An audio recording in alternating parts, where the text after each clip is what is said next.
छात्र छात्राओं के हक और अधिकार की लड़ाई लड़ने वाले छात्र नेता दिलीप कुमार ने फिर से बिहार के छात्र छात्राओं के लिए आवाज उठाई है। मुखर होकर के उन्होंने पक्ष यह हो या विपक्ष सब पर हमेशा लगातार छात्र के हित में सवाल उठाते रहते हैं। उनका मकसद ही होता है कि बिहार के छात्र और छात्राओं को न्याय मिलता रहे। अब उन्होंने नियुक्तियों में आरक्षण को लेकर के एक महत्वपूर्ण विषय पर सवाल उठाया है। उनका कहना है कि महिलाओं को आरक्षण देने के बाद अब दिव्यांगों को भी बिहार के बाहर के बच्चों को आरक्षण दिया जा रहा है, जो बिहार के छात्र छात्राओं के साथ अन्याय है। इस विषय पर उन्होंने अपनी बात रखते हुए क्या कहा है, चलिए वो आपको दिखाते और सुनाते हैं। नमस्कार दोस्तों, मैं दिलीप कुमार।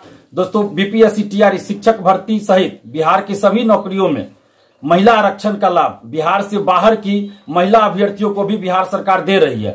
जनरल कैटेगरी में अभी आरटीआई से एक जानकारी मिली है कि बिहार से बाहर के दिव्यांग अभ्यर्थियों को भी बीपीएससी टीआरई शिक्षक भर्ती में दिव्यांग आरक्षण का लाभ दिया गया है। ये कहीं ना कहीं बिहार के लाखों महिला अभ्यर्थियों और दिव्यांग अभ्यर्थियों के साथ घोर अन्याय है।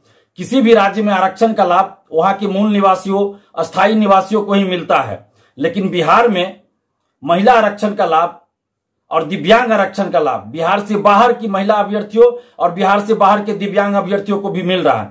ये बहुत बड़ा अन्याय है, ये नाइंसाफी है बिहार के अभ्यर्थियों के साथ, बिहार की बेटियों के साथ, बिहार के दिव्यांग अभ्यर्थियों के साथ भी और बिहार की महिला अभ्यर्थियों के साथ ये घोर अन्याय है। बिहार में बेरोजगारी चरम पर है, जनसंख्या भी बहुत ज्यादा है। यहाँ रोजगार का एकमात्र साधन सरकारी नौकरी है। यहाँ कोई उद्योग धंधा नहीं है, फैक्ट्रियां नहीं है, और इसलिए रोजगार का एकमात्र साधन यहाँ और सबसे बड़ा साधन सरकारी नौकरी है। और उसमें भी बिहार सरकार आरक्षण का लाभ बिहार से बाहर के लोगों को दे रही है। तो ये कहीं ना कहीं बिहार की बेटियों के साथ घोर अन्याय है, बिहार के दिव्यांग अभ्यर्थियों के साथ घोर अन्याय है। आखिर बिहार सरकार ऐसा क्यों कर रही है? क्यों ऐसा हो रहा है घोर अन्याय? 35% महिला आरक्षण जो बिहार में लागू है, बिहार की बेटियों को उस आरक्षण का लाभ मिलना चाहिए, चाहे वो दरोगा बहाली हो, सिपाही बहाली हो, बीपीएससी सिविल सेवा हो या बीपीएससी टीआरई शिक्षक भर्ती हो या कोई भी वैकेंसी हो। महिला आरक्षण का लाभ बिहार की बेटियों को ही मिलना चाहिए, लेकिन जनरल कैटेगरी में महिला आरक्षण का लाभ बिहार से बाहर की महिला अभ्यर्थियों को भी मिल रहा है। इसी तरह दिव्यांग आरक्षण का लाभ बिहार से बाहर के दिव्यांग अभ्यर्थियों को भी बिहार में दिया जा रहा है। इससे बिहार के अभ्यर्थियों का बहुत बड़ा नुकसान हो रहा है और बिहार से बाहर के लोग यहां आरक्षण का लाभ लेकर नौकरी कर रहे हैं और बिहार की बेटियां, बिहार के दिव्यांग अभ्यर्थी कट ऑफ के बराबर मार्क्स लाने के बाद भी उनको नौकरी नहीं मिली और वो बाहर हो गए, बेरोजगार रह गए। तो ये बहुत बड़ा अन्याय है। आखिर सरकार क्या चाहती है? क्यों ऐसा हो रहा है? क्यों बिहार से बाहर के लोगों को बिहार में आरक्षण दिया जा रहा है?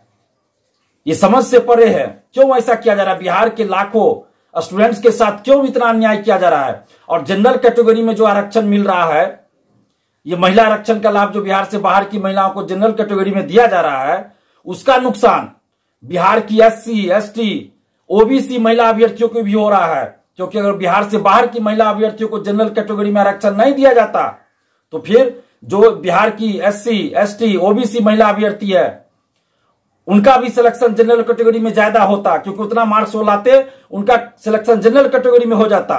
और फिर एससी, एसटी, ओबीसी कैटेगरी में उसी कैटेगरी की बिहार की अन्य लड़कियों का भी सिलेक्शन होता। और एससी, एसटी, ओबीसी कैटेगरी में जो लड़कियां जनरल कैटेगरी के इतना मार्क्स लाती तो उनका सिलेक्शन जनरल कैटेगरी से हो जाता। इस तरह जनरल कैटेगरी के महिला अभ्यर्थियों के साथ साथ एससी, एसटी, ओबीसी जो महिला कैटेगरी है, महिला अभ्यर्थी है बिहार की, उनका भी नुकसान हो रहा है। यानी कि कुल मिलाकर बिहार की बेटियों का नुकसान हो रहा है। बिहार की बेटियों के साथ घोर अन्याय हो रहा है, नाइंसाफी हो रही है। और इसके साथ ही जो दिव्यांग आरक्षण का लाभ बिहार से बाहर के दिव्यांग अभ्यर्थियों को भी दिया जा रहा है, इससे बिहार के दिव्यांग भाई बहनों का नुकसान हो रहा है, घोर अन्याय हो रहा है इनके साथ।